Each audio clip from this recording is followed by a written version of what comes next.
E aí? A gente ainda estava vendo se depois da vinheta ia rolar ou não. Tá rolando então? Tudo certo? Joia. Carol, vê se quando eu falar assim, meu brinco... Peraí, minha gente, uma análise técnica. O brinco bate? Certeza? Se eu fizer assim. Tá, e se eu fiz? Tá bom então. Tudo bem. Gente, e aí, tudo certo? Sim? Olha como eu vim com a saia colorida hoje, ó, pra vocês ficarem coloridos, felizes. Depois eu mostro minha sandália. Minha sandália tá muito legal também, minha gente. Eu tenho que mostrar, né? Pra poder valorizar, que eu me arrumo pra vocês. Deixa eu também mostrar a vocês, ó, minha unha. Olha as unhas da semana de FPzinha. Ó. Umas unhas exóticas, né? Não, depois de ver, a pessoa está inventando pantinho. Moda, é isso mesmo. Vê, todo mundo seja muito bem-vindo. Vamos embora. Ai, meu Deus, saiu o nó da minha blusa. Não pode, minha gente, deixa eu ajeitar. Mais uma semana de conteúdo. Espero que vocês estejam organizando a cabeça.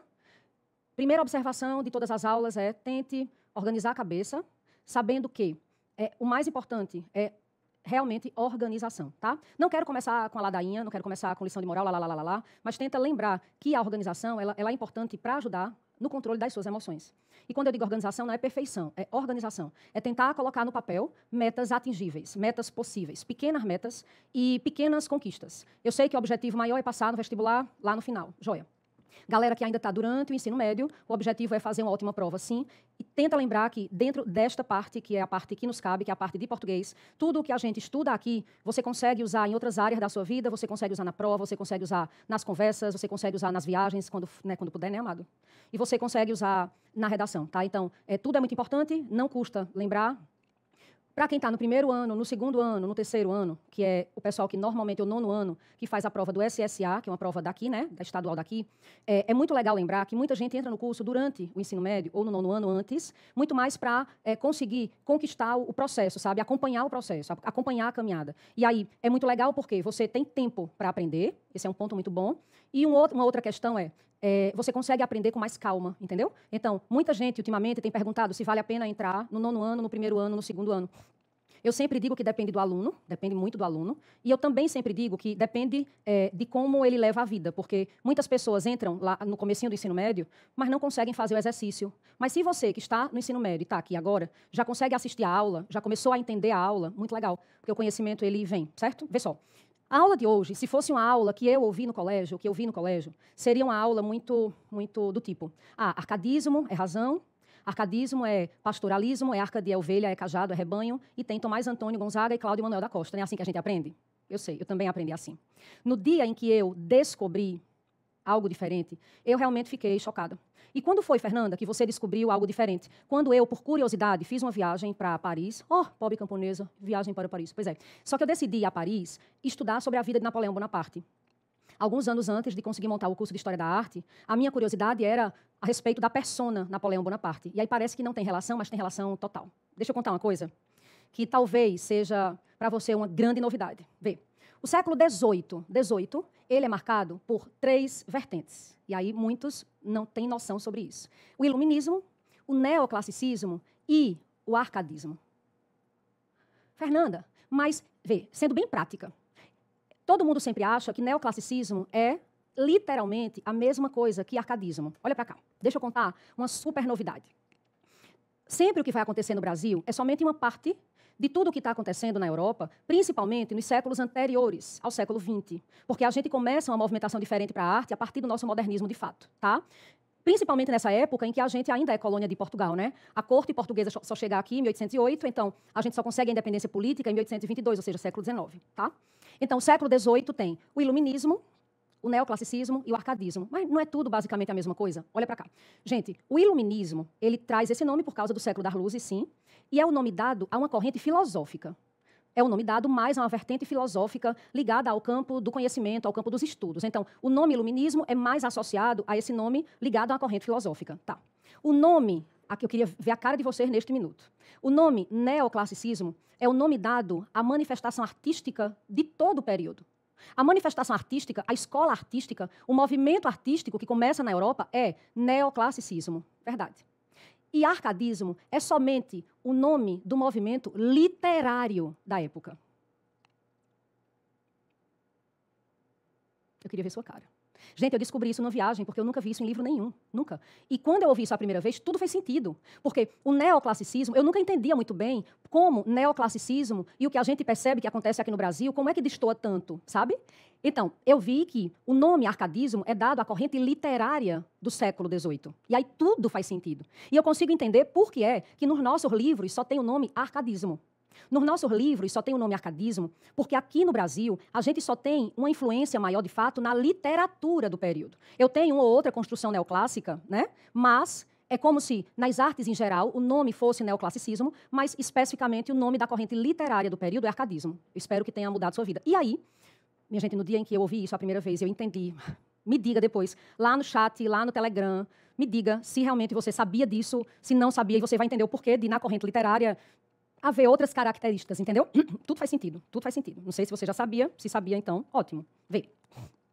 Historicamente falando, a França é o lado do neoclassicismo que se desenvolve em um contexto histórico marcado por 3 momentos, de fato, muito importantes, né? Eu tenho a publicação da Enciclopédia por Diderot e d'Alembert, que é um conjunto, é um compilado de teorias, de ideias. Então, eu tenho o século em que a base é a razão.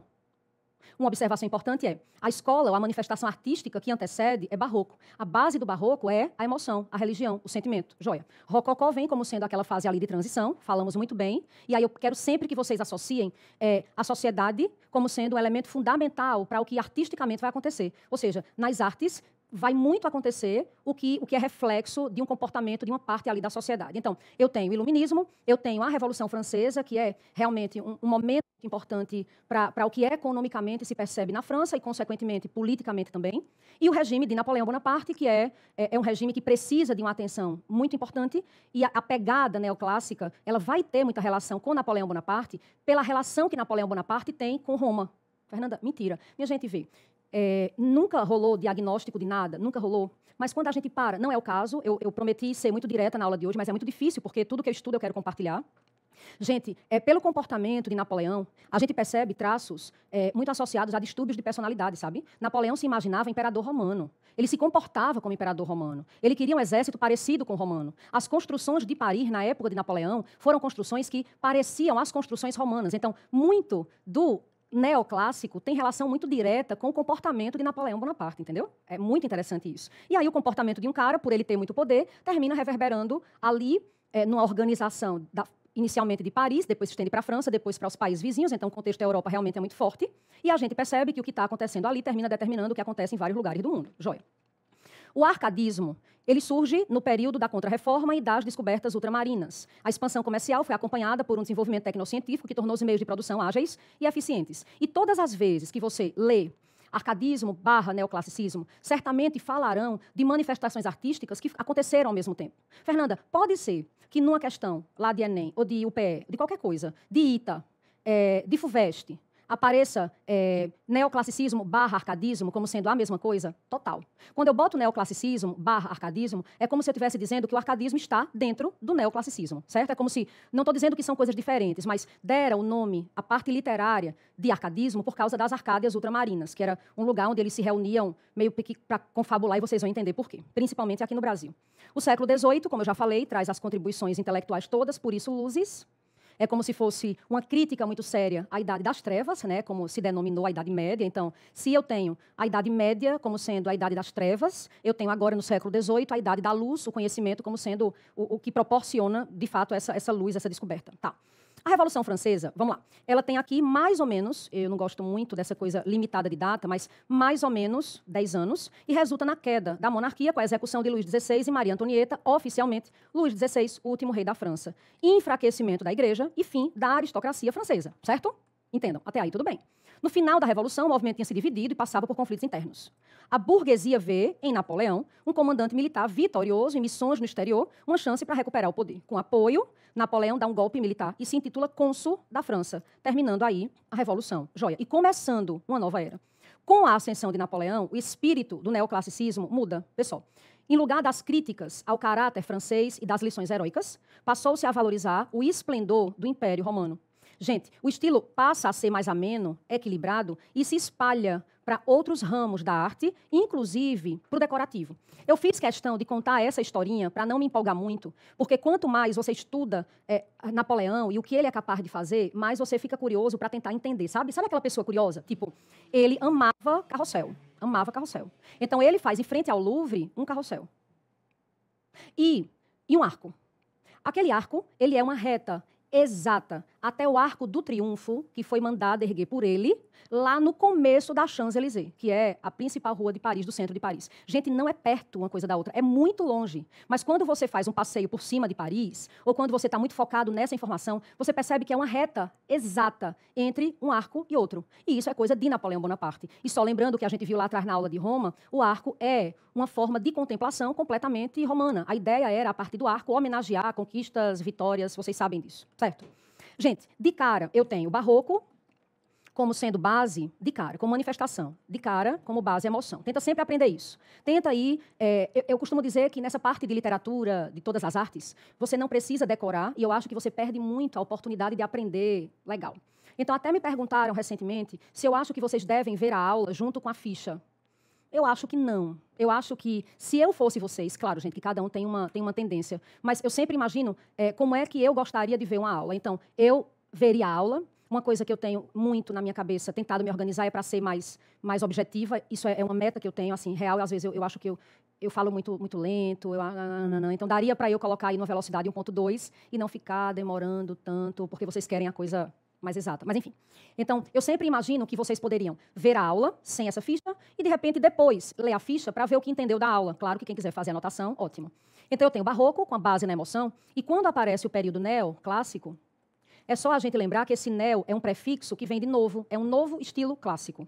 Então, de cara, se é um novo estilo clássico, a base é clássica. E se a base é clássica, ela está lá na antiguidade clássica, que está ali na arte greco/romana. Perfeito?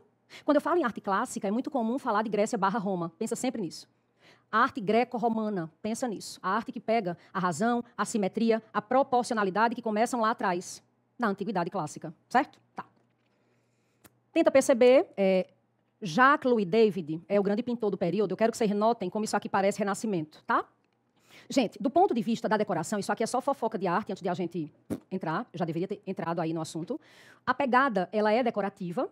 Você vai perceber que você não consegue identificar muitas dessas coisas aqui no Brasil, mas é legal lembrar que aqui no Brasil, o polo econômico, político, cultural era, até o século XVIII, Recife, Salvador e, na época, Vila Rica, Minas Gerais, que hoje é Ouro Preto. Então, eu tinha Pernambuco, Minas Gerais e Bahia como sendo os 3 estados muito importantes. Inicialmente, Pernambuco e Bahia, depois, Minas Gerais. Tenta se ligar nisso. Com a diminuição e com a crise do açúcar, com o problema ligado à questão da cana-de-açúcar, e com a chegada, a descoberta dos minérios na região de Minas Gerais, os olhares se voltam para Minas Gerais, que passa a ser o polo, o centro, a capital, a necessidade aí do país. Capital que eu digo, entendam, não no sentido literal, no sentido político, econômico. Então, a gente percebe que aqui está rolando outra coisa, né? Aqui o negócio chega realmente mais na literatura. Isso aqui a gente percebe mais no contexto da Europa. Então, eu tenho o estilo Luís XVI, não precisa decorar onde é que ele fica, mas eu quero que percebam que ele dialoga com o rococó, ele é tratado como de transição e ele tem uma influência clássica tímida. Notem. Só fofoca. Luís XVI, esse é o estilo de Luís XVI. Eu tenho decorativo, eu tenho cores ainda claras, como branco, cinza, azul claro, rosa, amarelo, lilás, ornamentação modesta e sóbria, Luís XVI. Luís XVI, vai entendendo aí o estilo Luís XVI. Joia. Os móveis, no estilo Luís XVI, tinham motivo de natureza e arquitetura greco-romana, percebem? Olha o tapete, aqui Maria Antonieta, no Palácio de Versailles. Olhem as paredes, como parece rococó. Olhem os móveis. Joia. Com a ascensão de Napoleão, a decoração neoclássica é como se ela ganhasse força. O estilo se transforma. Os ambientes passam a ser sóbrios, só que mais calculados. A decoração era baseada em motivos leves e cores neutras, mas, por exemplo, com predominância do vermelho. É como, vê, Fernanda, a gente olhando para uma sala especificamente, não vai cair numa prova nada. Essa parte é fofoca, você pode até acelerar um pouco para não ouvir se não quiser. Você nota um ambiente mais carregado. E aí você nota que isso é interferência muito direta de quem era Napoleão Bonaparte e a sua necessidade sempre de poder. Olha, gente. Então, isso reflete no gosto, entendeu? Isso reflete no que é que vai ser normal. Percebam, a coisa mais forte, a coisa mais... É como se fosse algo que tem mais temperamento, personalidade. Notam? Tem uma pegada muito simétrica.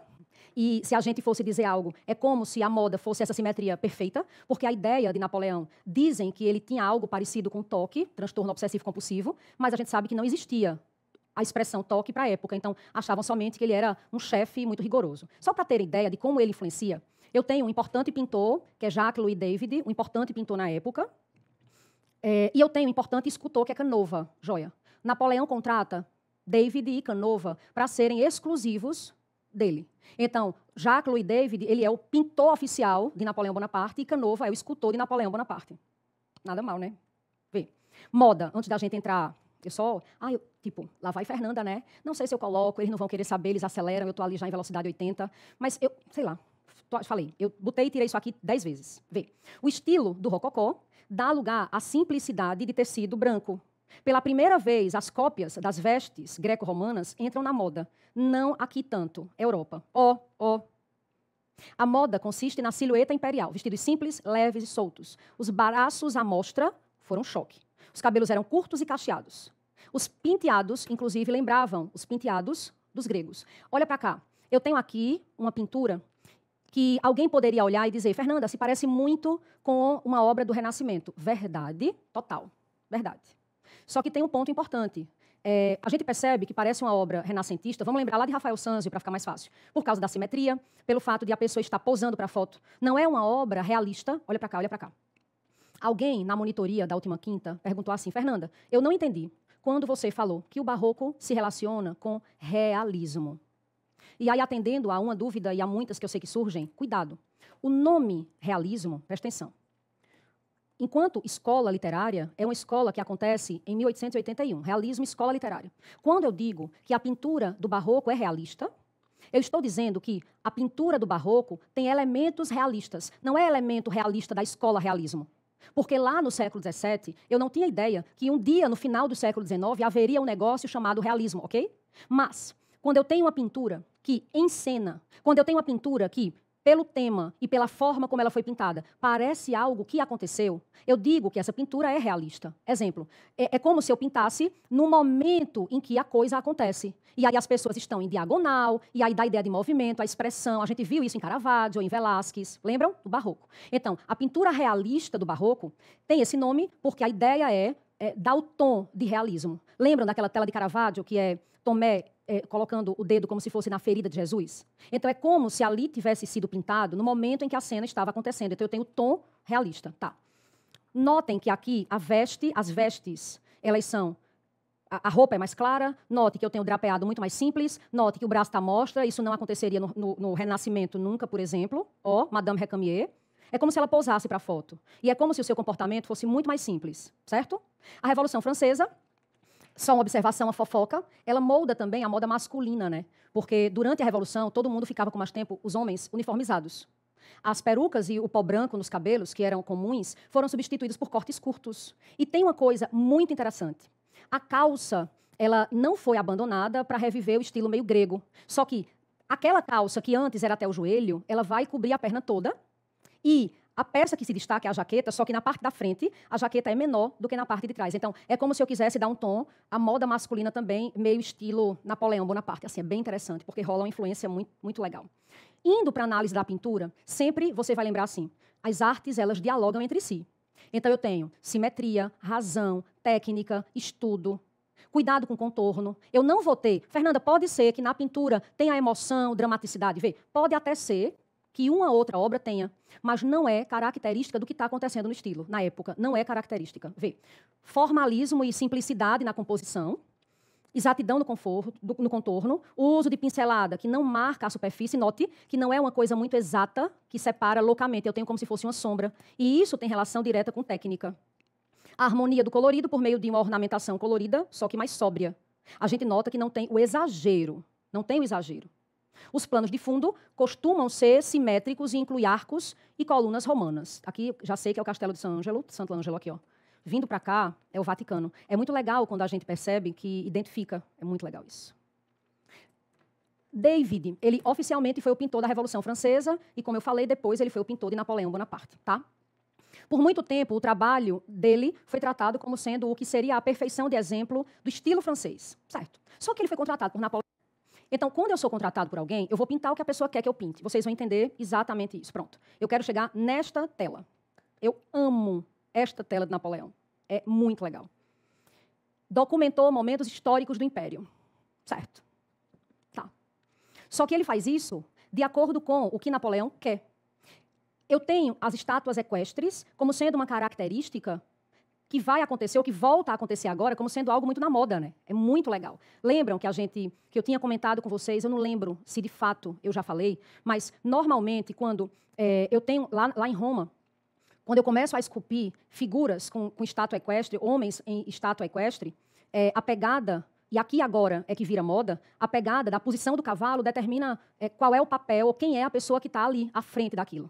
Então, exemplo, não sei se vocês sabiam, também não lembro se eu falei com vocês este ano sobre isso, não lembro, minha gente, não lembro, desculpa, agora eu não lembro. Daqui a pouco pode ser que eu lembre, mas agora eu não lembro. Quando esse cavalo ele está com uma pata só levantada, significa dizer que aquele homem morreu em decorrência de alguma coisa de guerra. Tipo, aquele cara morreu em decorrência de alguma guerra, de alguma batalha. É o cavalo somente com uma pata levantada. Quando o cavalo está com as duas patas levantadas, significa dizer que aquele cara que está no cavalo é muito herói. E quer dizer que ele morreu no meio da batalha. Tipo, sabe? O cavalo. Não vai fazer meme com a minha cara, não, nem uma figurinha, por favor. Mas quer dizer que a pessoa é muito herói, sabe? Tipo, muito herói. Sabiam disso? Até hoje, gente, é assim. Principalmente na Europa. É muito comum estátua equestre nos séculos XVIII e XIX na Europa. É muito comum.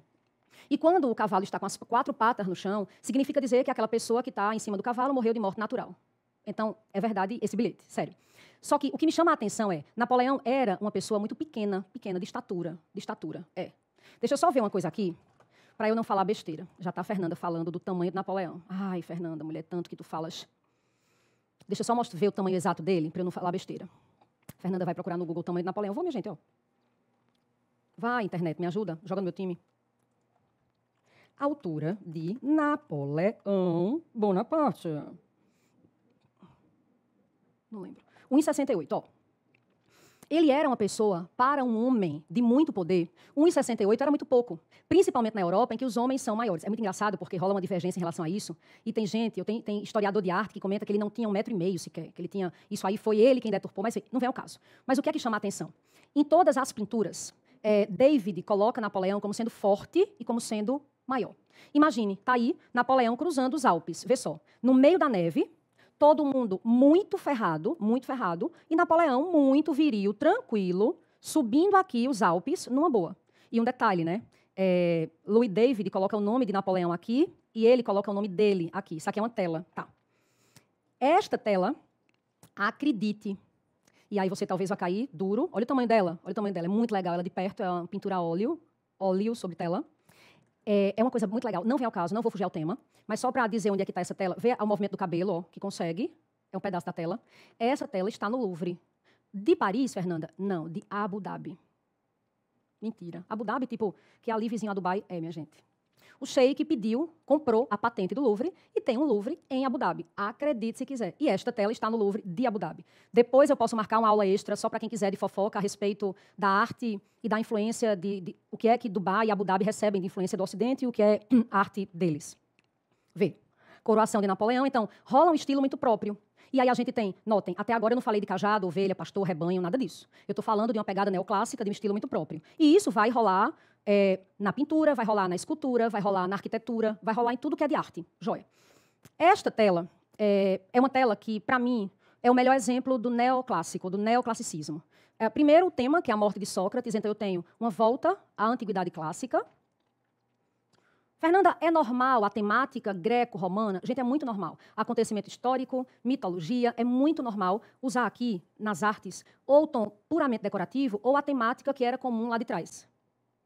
Principalmente por influência do que era moda no período, tá? Mas eu quero somente ensinar vocês a ler um pouco tela, tá? Não é todo mundo que conhece esta tela específica, então não aconselho que vá para a redação, nada do que eu falei por enquanto, não aconselho, porque se de repente acontece de você colocar a tela, esta tela, não é que não caiba, mas é que como não é muita gente que conhece, você termina tendo que explicar muito sobre ela para conseguir falar alguma coisa, entendeu? Vê. Esta pintura, gente, ela mostra o momento exato em que Sócrates, condenado por corromper as mentes dos jovens, cumpre a sua sentença de morte. Eu não sei se você conhece, mas existe um quadro meu no YouTube chamado Na Bagagem, com Fernanda Pessoa. Eu acho que quando eu vi Grécia e Roma, eu falei. Falei, certeza. Lá no YouTube. E nesse quadro tem... eu coloquei sempre... A gente parou por causa da pandemia, né? Mas sempre quando eu viajo, eu vou para alguns lugares contar alguma questão que pode trazer conteúdo para você. E eu fui em Atenas, para perto da Acrópole, onde Sócrates ficou preso. Doideira, né? Quando eu cheguei lá, eu só chorava. Enfim, quem quiser tá lá, é rápido, é menos de 10 minutos, que é o Na Bagagem com Fernanda Pessoa. Tem lá um dos episódios, tem Grécia. Especificamente, eu dou uma passeada pela Grécia, mas o foco é estudar ali, naquele lugar que é a prisão onde Sócrates ficou. Gente, Sócrates, ele foi preso. Claro que tem aquela galera que tá me vendo e faz, Sócrates nem existiu. Tá, minha gente? Ok, existiu não, tá bom. Sócrates foi preso e um dos seus discípulos era Platão. Nada mal, meu discípulo. E Sócrates foi preso porque as ideias dele estavam fazendo com que muitos jovens se rebelassem contra a forma de organização daquele lugar. E a base de ideia de Sócrates era o diálogo, era a conversa. Então, era a necessidade de diálogo como única forma de conhecimento. E as pessoas começam a seguir Sócrates. Então, ele é condenado e ele é obrigado a tomar cicuta, que é um veneno. E ele teve chance de fugir da prisão. Ele teve a oportunidade de tentar corromper os guardas e ele disse que iria morrer sim para que as suas ideias ficassem. Então, entendam, a história fala isso. O que tem gravado sobre ele conta isso, tá? E David trouxe a versão dele. Não quer dizer que isso seja verdade absoluta, mas eu acho muito legal a gente entender sobre o que é que ele fala aqui, né, em 1787, se eu não me engano. 1787, coloquei aí, 1787. Vai. Se concentra, vai. Presta atenção para ver se consegue ver tudo. Vê. Essa pintura aí, ela foi inspirada no conto Fédon, que é um dos diálogos de Platão. Acho que vocês, se já viram Platão com Viviane, viram isso. Ao qual David deu essa sua interpretação aí. A gente tem, se concentra, uma clara referência à filosofia grega e às formas clássicas típicas do neoclassicismo. Vê, a simetria, certo? Eu tenho aí... Só que tem um detalhe interessante, né? Notem como em arte não tem como ter verdade absoluta. É como se eu tivesse uma cena no momento exato em que ela está acontecendo. Isso não era muito comum do neoclássico. Mas vocês vão ver que, quando eu tenho cenas históricas, eu vou ter essa característica. Mas quando eu tenho imagem de pessoa, o retrato, tipo, paguei fulaninho para fazer uma pintura da minha família, a coisa vai estar mais, você nota, mais simétrica, estática. Vamos ver essa tela aí. Vê. A gente tem, na verdade, uma grande lição de coragem, né? Olha Sócrates aqui, no meio. Olha a coragem dele. Olha a postura de Sócrates. Notem, ao contrário dos seus discípulos, que é como se estivessem aqui, tristes, ele tem uma atitude muito racional diante da morte. Aqui eu só parti a imagem com a qualidade boa para que vocês vissem isso. Não sei se notam, mas é como se Sócrates fosse banhado por uma suposta luz divina. Para David, certo? Indica que tem aí uma esfera de existência mais elevada que a terrena. Então, notem que é como se eu tivesse um ponto de luz aqui, um ponto de luz aqui, um ponto de luz aqui. Percebem? Mas ele é a imagem mais clara, certo? Não sei se notam, mas dando outro zoom, eu peguei esta figura aqui, que é um homem com um copo. Gente, olha o detalhe do músculo, uma característica da razão. Não sei se notam, mas é como se ele não tivesse nenhuma relação afetiva com Sócrates. Ele foi enviado somente para testemunhar a execução, mas notem, é como se ele não aguentasse ver os preparativos. Notem que a postura dele, eu estou tentando ensinar como é que... só isso, não é para decorar. Eu só quero que vocês se concentrem para tentar pegar a parte técnica, certo? Tem tempo, dá tempo.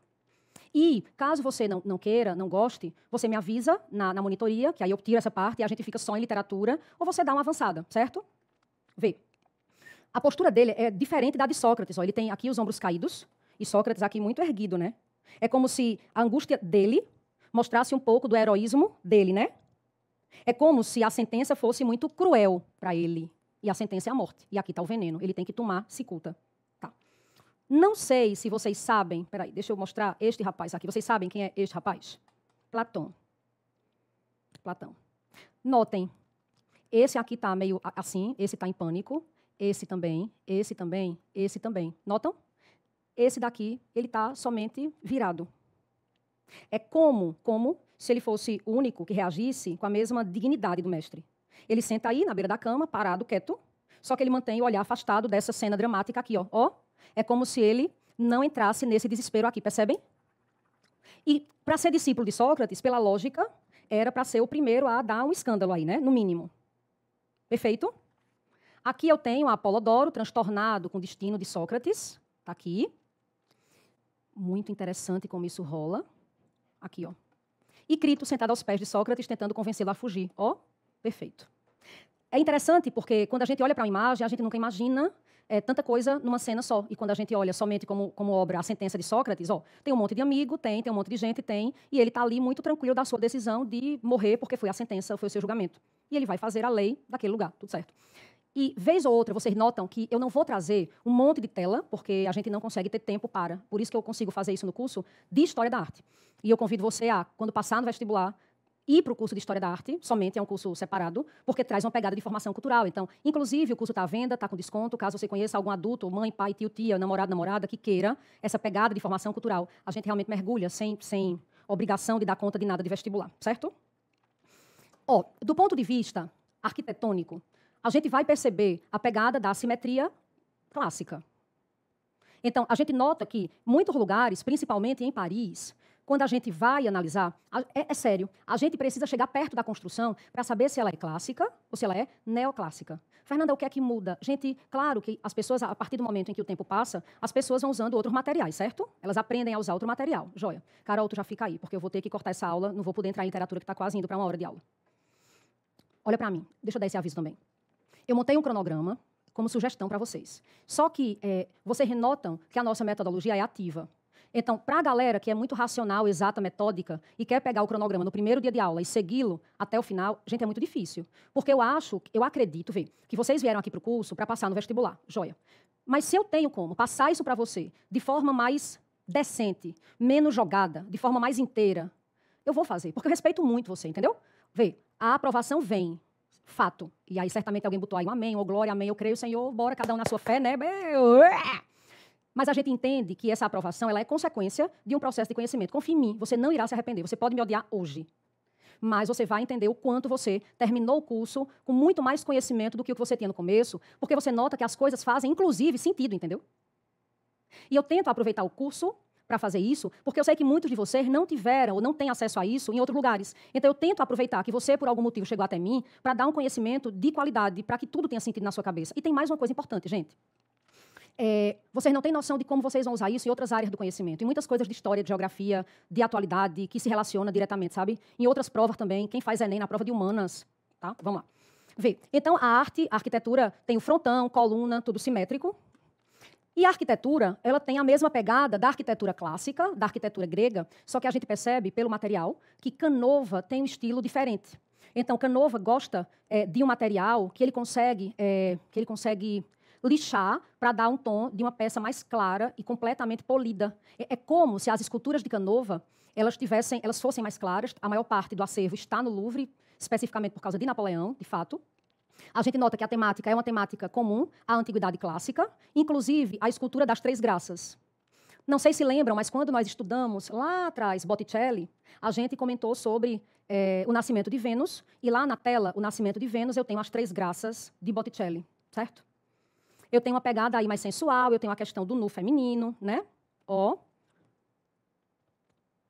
A gente nota que o material é diferente. Tá. Fernanda, então a gente estudou toda a parte do estilo neoclássico, mas e o arcadismo? Eu vou ver na próxima aula, mas eu não imaginava que eu fosse ver na próxima aula, eu achava que ia ser tudo numa aula só, mas vai ficar muito longo. Não precisa desse desespero, tá? Gente, o arcadismo é uma corrente literária. E o arcadismo, ele é influenciado pelo poeta latino Horácio. Foi a primeira vez em que rolou o lema Carpe Diem, foi com o poeta latino Horácio, lá atrás. Então, o arcadismo, ele é uma ramificação do estilo neoclássico, só que é uma ramificação voltada para o estudo do texto ou do que é escrito no período. E aí, na próxima aula, na segunda parte da aula, é legal deixar tudo para a próxima aula, tudo de literatura, porque eu já pego questões para mostrar a vocês como é que elas caem na prova. Mas eu não vou pegar as questões que eu levei para vocês, que eu mandei para vocês, vou pegar outras, porque aí a gente consegue dar uma misturada. Fechado? Tentem estudar a ficha. Qualquer dúvida, levem para a monitoria. Se puderem, continuem indicando o curso para os amigos. A gente quer muito fazer com que a gente ressignifique o ano, mais um ano tão difícil, e consiga levar conhecimento de verdade a muitas pessoas. E o objetivo da minha vida que, durante o tempo em que os estudantes estiverem comigo, na minha aula, que eles consigam entrar aqui e sentir o quanto eles são respeitados. Então, é real isso, não é da boca para fora. Muito obrigada por ter vindo até aqui, vamos juntos. Sinta-se abraçado. Acabou essa parte da aula, não emenda já na outra. Respira, toma um copo com água. Ai, Fernanda, eu odeio quando você para. Toda vez que você pensar que odeia muito, tenta pensar assim, tá, eu odeio. Mas é o melhor que ela tem para dar. Tenha certeza que todos os dias eu venho para cá dar o melhor que eu posso. Muitas vezes, eu poderia até gravar essa aula, um exemplo, na segunda noite. Existe uma dinâmica, né, da criação. Eu projeto a aula, eu mando para a criação, eu pego de volta para ver como ficou, eu mexo e eu gravo a aula. Acreditem, muitas vezes já aconteceu eu sei que eu tenho que liberar a aula na segunda-feira, só para você entender o quanto rola respeito. Mas muitas vezes eu venho na segunda-feira, eu pego a aula, eu venho para cá, juro pelas minhas filhas, como eu vim ontem, por exemplo, segunda. Eu venho para cá, eu passo o dia inteiro, eu mexo na aula até 10 horas da noite, juro pelas minhas filhas, 9 e pouca da noite, e eu digo, se eu for gravar agora, eu não vou dar o melhor. Juro.